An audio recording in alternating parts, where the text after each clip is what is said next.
તાલાળાના બોરવાવ ગામનો યુવાન ભાવેશભાઈ સાખડ 2 વર્ષ સાયકલ લઈને ભારત દેશની યાત્રા સ્થળો પર નીકળ્યો છે। ગીર સોમનાથ જિલ્લાના તાલાળા તાલુકાના બોરવાવ ગામના ભાવેશભાઈ સાખડ સાયકલ લઈને ભારત દેશના યાત્રા સ્થળોએ અંદાજિત 2 વર્ષ સુધી આ યાત્રામાં નીકળ્યા છે। સ્વચ્છ ભારત મિશન અને ભારતીય સંસ્કૃતિ અને ધાર્મિક સ્થળોએ સ્વચ્છતા જાળવવાના સંદેશ સાથે નીકળ્યા છે। આ યાત્રા અંતર્ગત ગોરખમઢી મુકામે સરસ્વતી વિદ્યા મંદિર હાઈસ્કૂલ ખાતે કુમકુમ તિલક કરી અને પુષ્પગુચ્છથી તમામ સ્ટાફ અને વિદ્યાર્થીઓએ શુભ યાત્રા માટે ભગવાન સોમનાથને પ્રાર્થના કરી હતી અને ભાવેશભાઈને ઉત્સાહભેર યાત્રા માટે વિદાય કર્યા હતા। જેકે ગુજરાતી સાથે શૈલેષ વાળા પ્રાચી।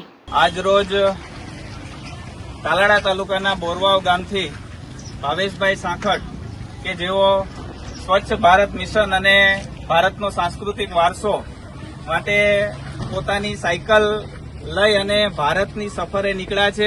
અંદાજિત 2 વર્ષ સુધી તેઓ અલગ અલગ રાજ્યોમાં ગુજરાતથી શરૂઆત કરી છે, પછી મહારાષ્ટ્ર એમ આગળના રાજ્યોમાં એ ધાર્મિક સ્થળોએ દર્શન કરી અને ધાર્મિક સ્થળોએ કચરો ન ફેંકવો અને સ્વચ્છતા જાળવવી એ મિશનમાં એ આગળ વધી રહ્યા છે।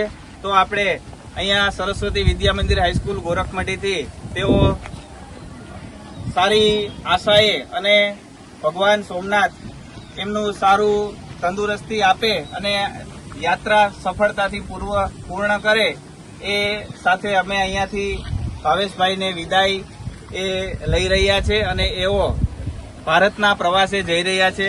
તો ભાવેશભાઈ થોડાક શબ્દો કહેશે। જય સોમનાથ। મારું નામ છે ભાવેશ સાખડ અને હું ભારતની સંપૂર્ણ યાત્રા કરવા જાઉં છું અને આપણા ભારત દેશની સંસ્કૃતિને જાળવી રાખો તેનો સંદેશ આપવા આગળ યુવા પેઢીને સંદેશ દેવાનો છું અને આપણા ભારતની સંસ્કૃતિ અને સ્વચ્છ ભારત અભિયાનનો સંદેશ દેવા માંગુ છું। જેમ કે આપણે મંદિર છે, કોઈ બી સારી સંસ્થા છે, ટૂર ઉપર જઈએ છીએ ઘણા લોકો, તો જ્યાં ત્યાં કચરો નાખી દેશે તો તે કચરો ના કરવો અને આપણી સંસ્કૃતિ છે, કોઈ ગામ છે કે આપણે કઈ બી સિટીએ જાય છે તો આપણી સંસ્કૃતિને જાળવો, કેમ કે આપણી સંસ્કૃતિ આપણા દેશ માટે જરૂરી છે।